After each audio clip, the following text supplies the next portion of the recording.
So look, if I can just start with reflections, just to box off what happened in midweek against Crawley. Good win, and always nice to win straight after a setback. Yeah, exactly. I really liked the approach of both teams. Actually, I thought it was a really high level game. Both teams really trying to outpress each other, trying to outpass each other. So I thought it was a really good level, and I'm pleased, of course, that we managed to bounce back, and particularly when we took the first blow in the game and conceded first. So to then come back and score 3 goals, and yeah, I was really happy with that.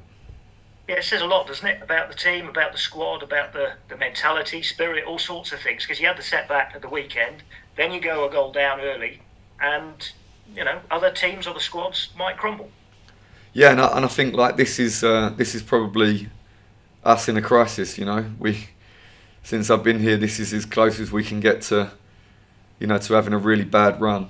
And we feel like that. We do. We feel like we've been on a very bad run, and we've let our standards slip at times, and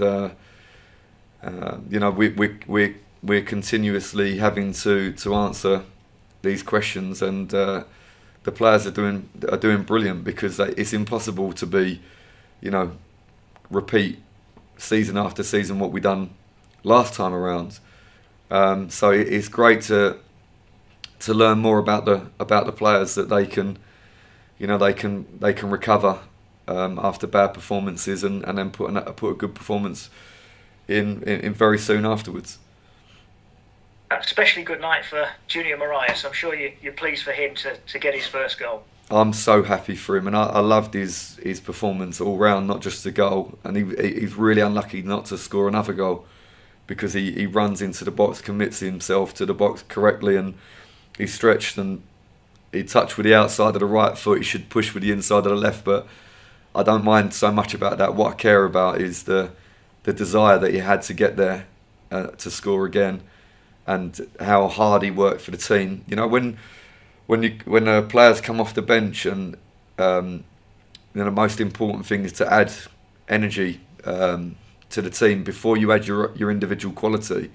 You need to add the energy, and I thought all the subs done that, but Junior was a great example of that. Like, he was pressing and then recovering for the team, and putting his body on the line, and then attacking the box like a madman. And I was really happy for him. Yeah. He's also an example of kind of sticking at it, isn't he? And finally getting your rewards, because he's not had the easiest of times with his injury last season, of course, since he joined the club, really. And to see him get his first goal is reward for him, isn't it? Well, no doubt. I mean, if anyone deserves it, and he's had a very tough time with injury, and he's had a tough time with me not putting him in when he's come back from injury. He's desperate to get in the pitch, and often I've been slow to change him. It doesn't. It's difficult for anyone to try to be in the same team as a striker when you have Maka there, and you have Didsey there. Imagine that competition. For Junior. So it's incredible the attitude that he's shown to stick with it, and we're all, the whole squad of all the staff, are very grateful. I think you could see that by the way the players celebrated with Junior. I think Jody threw him back forward to the cop to say, no, you need to enjoy it more, because you deserve it. And what a thing that is. So yeah, huge credit to him, and I'm very grateful for him. Sticking, being patient with me as well. And then going on the pitch and showing the respect to everybody. Brilliant. I know you just used a word there, Luke, that I'd focus in on, which is attitude. And it seems unfair, really, to be singling him out. I'm sure your attitudes are great amongst the whole squad, but his attitude, I suppose, is exemplified by that kind of, by the night he's had, by the fact he's got his goal. And I think what I'm getting to, and I'm saying it in an awfully roundabout way, so apologies, is that you need that to be a footballer, to be a successful footballer. You have to have ability, yes, but attitude too. Yeah, absolutely right. And no, the question is fine. You delivered it fine. I'm very tired this morning as well, so I'm a bit fumbly. Don't worry. But no, thank you for the question. I think the most important thing for me has been since I've been here is to try to establish like a minimum level of commitment and behaviour, and I've seen a very high level of that, throughout my time. And I think things like I think the first 45 minutes, I think in the Wimbledon game is a really poor reflection on what the group are. They gave an image of themselves that is not one that we've become familiar with.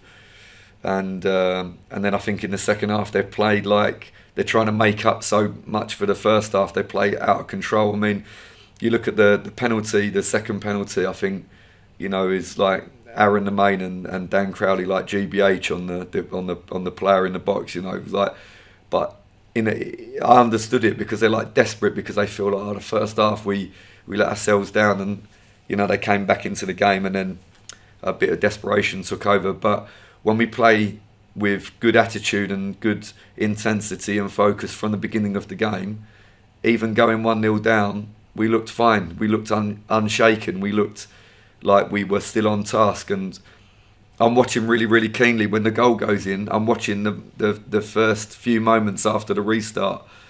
There's a really big moment for me always. And I watched and I thought, we're okay. But when I saw us at Wimbledon, I think, yeah, it's not my team out there. It's not quite.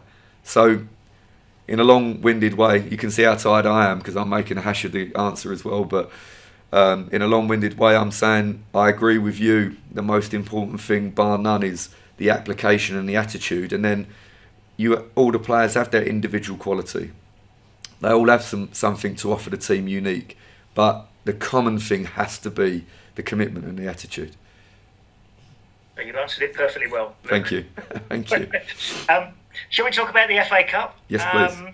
And whether or not, perhaps, we always use that phrase, don't we? The magic of the FA Cup. Is it still a special competition for you as somebody involved in football? Oh yeah, it is, and I think something that I've said a few times, I'm sure, and I probably sound like a scratch record, but the cup competitions are all wonderful, but they sometimes come along in a moment when you're hanging on to a few bodies. They come along in a time when your league position is more vulnerable or less vulnerable. You're looking at a big prize, or maybe you're mid-table, and then you have a different mentality towards the cup. So the cup competitions are always brilliant. The thought of progressing to the to the semi-final and the final of any cup competition is really exciting. But yeah, sometimes it's true. They come along and you're worried about your squad and you're trying to balance up rest with giving people minutes and so on and so forth. But we're playing against a really strong team. They play in a division above us, so we need to be very competitive to try and make a good game. So yeah, we have to make the right calls on one or two players because the times in between Wimbledon, Crawley and Shrewsbury, the time in between is very, very small, very, very small. So we have to be careful that we don't suffer an injury that we could have avoided because we look at the data.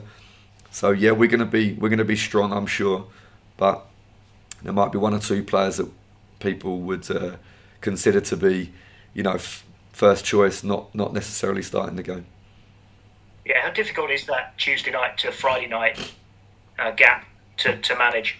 I think Tuesday to Friday is difficult, but Saturday, Tuesday, Friday is really challenging because you're still feeling the effects of the travel and the game of Wimbledon now, but then we've already played another game, and now we're trying to double down on recovery, and then we have to do preparation at the same time. So very challenging, but we love it. We love it because this is these challenges are for professionals.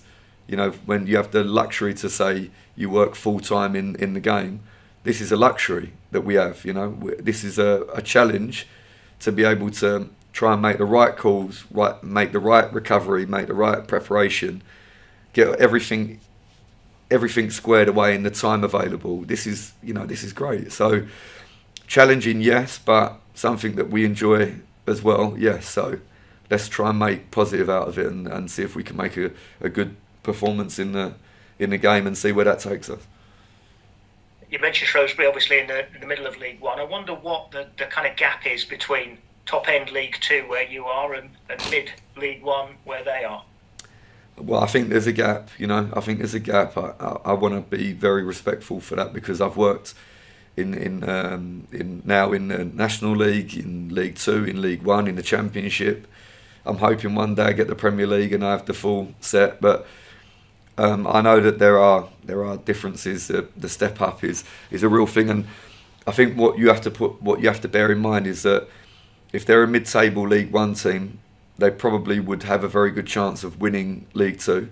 That's the truth, and then they're also playing against very, very good top League One sides that would probably be able to cope in the Championship. So their exposure to the top sides, to Bolton, to Oxford, to Portsmouth, they're being exposed to that level, and that makes the team stronger. So we're not silly. We know we're coming up against a very good side, and we know it's going to be a big challenge for us to try to beat them. But we're prepared for that. And round two, of course, in the cup is always the gateway to a potential money spinner. And I know you won't be thinking that far ahead, but I just wonder what difference, if you can get to round three, and then if you can get a Big Six club, it can make such a difference, can't it, to a football club operating at Notts County's level, financially as much as anything else, I'm talking. No, absolutely. I think the level that we're at the moment, that type of draw would be a significant proportion of our total budget for the year that we could generate through that one game. So that's the reality, and that equates to new facilities, that equates to new players and so on. So yeah, of course it could be brilliant for us to progress. At the same time, there's a great cup run, and having a really poor league campaign would be a ridiculous trade-off as well. So we have to remain competitive in the cup and the league and get the balance correct. All the very best, Luke. Thanks very much. Thank you. Cheers. Thank you. Hello, Luke. How are you? Yeah, I'm all right. Thanks. Are you? Yeah. Don't sound as tired as you are. So hopefully you get a bit of rest later. But yeah, in terms of Shrewsbury, and you mentioned about the exposure that they get, do you find that makes cup games even more important for you because you'll get the likes of teams from the higher divisions where you can kind of test your craft and see where you stand in terms of those? Yeah, we would love to get a Championship side or a Premier League side even in the. Of course, we would in the cup, but first of all, we have to beat a very, very strong Shrews side. So I think we have to concentrate more on that, and then if we manage to progress through, then we can start to get excited about who we might draw in the next round. And I think the players would all tell you that they would be they're keen to play against teams from a higher level to see where they're at and be able to prove to themselves that they can make that step up. And like Colin mentioned earlier, in terms of the balance between recuperation and preparation, how do you find that balance between the two with only a few days before a big test against a team, like you said, in the higher division? Well, I'm very fortunate, I have to be honest, because I have the most incredible staff, and the key for me is communication. We try to get as much resources from the medical team as possible that we can, so we know where all the players are. Then they make brilliant recovery strategy for the players. So I'm very, very fortunate with the staff, and that's where the balance comes from, the information that they give me and their presence of mind and how much they have their finger on the pulse.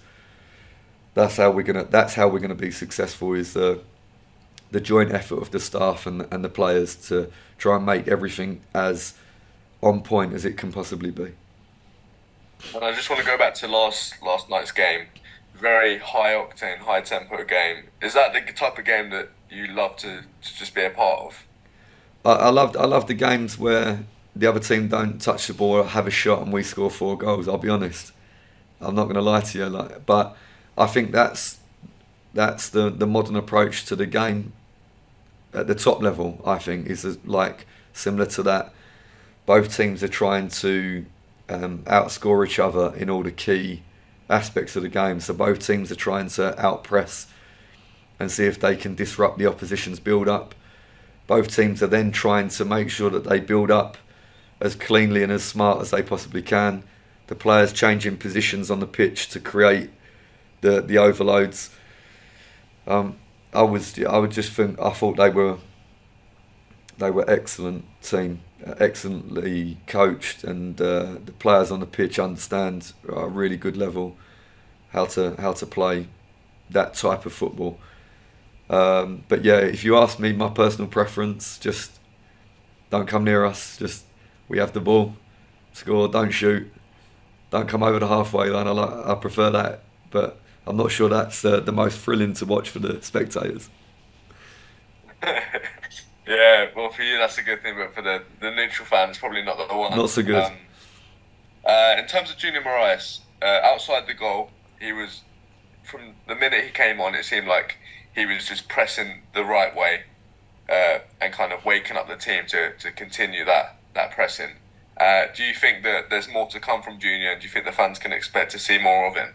Yeah, I think his frustration with me, he used it correctly on the pitch to harass the opposition, to try to run forward to score. I thought he was just all round. He was excellent, and I'm really proud of him. And I think yes, I hope that we see him more on the pitch. And I say I hope because to attack more, have more attacking players on the pitch. We'll already score a lot of goals. I think we already scored the most goals in the first half of football in the League Two, and we have the best points at home. We have the best home record for points taken. So we don't have too much problem attacking. We sometimes attack so much that we leave ourselves a bit light at the back, and we don't help out the goalkeeper and the defenders as much. So getting the balance right of putting attacking players in and having the right balance at the back is probably the reason why Junior didn't get as many minutes. That's the truth. Is that we have great attacking options. The competition for him at the top of the pitch is tremendous, but I'm trying to balance up so that I don't leave the guys at the back of the pitch completely unguarded, and so many of the times he doesn't get as much minutes as he probably deserves. And also we have to mention the fact that he got injured in pre-season, missed almost all of pre-season, came back in and got injured again. So he's had a difficult time with the injuries as well, and that's prevented him from being able to potentially get minutes just because he's not even available. Then when he comes back in, I need to try to find ways in the team for him. But when he make a performance like that, it's much more difficult for me to resist putting him on the pitch. So I'm really pleased. I'm so happy for him. Like you said, McGoldrick at the top, as well as Langstaff getting the goals, 14 for him, 9 for McGoldrick. Do you find that's a good problem though, having to question yourself who you're putting up top, with Moraes putting in a good performance like that? Yeah, it's a perfect problem. And by the way, you forgot to mention Dan Crowley's on 9. So what do we have? 9, 9 and 13, is that right? Oh, yeah. 9, 9 and 13 goals from attacking players in there. Jody scored, Azza scored. So, we're blessed like that with plenty of goals. But I have a responsibility. The guys behind us saying, "Gaffer, come on, like we're okay. You're throwing everyone forward, but can we have a little bit of help at the back?" So I have to get that balance. I have to get that balance right. And Junior's a wonderful problem to have, that we have even more attacking options. So yes, I have to get the balance right. And Junior is up against some incredibly tough competition. Let's be honest. And lastly, in terms of Shrewsbury, is it a game where you're gonna focus more on just being potent in the attack, or is it where you will have to be a bit more cautious in terms of where you're lining up defensively against quite a tough opposition? No, I mean we have to. Of course, we are going to have to be clinical because we won't get too many chances. But we have that in us. We can do that because we have tremendous goal scorers. But then as an entire team, we are going to have to work extremely hard to keep them out because they're going to have quality and they have great physicality. And we played them in pre-season. Yeah, that's not a real game, but it gives you some insight. And they were very, very good, and we suffered a lot in that game. So this is going to be a better version than they were in pre-season because now they're up and running and it's a real game. So we know it's going to be very difficult. And finally, it's at your place, so I feel like they're not going to sleep on you. It's going to be one where they have to be on it to go away and get a win if they want that. Do you find that this game could be a big shock for people? In which way? Sorry. Your way, hopefully. A big shock that that we'll win. Yeah. Yeah, that would be lovely. That would be lovely. That people maybe expect that it's going to be a bit too difficult for us to overcome a very good League One side. So yeah, it would be nice if there's a bit of a cup upset, and the team from the lower division win. That would be brilliant. But yeah, let's see how we go. We have to perform very well to get anything in this game for sure.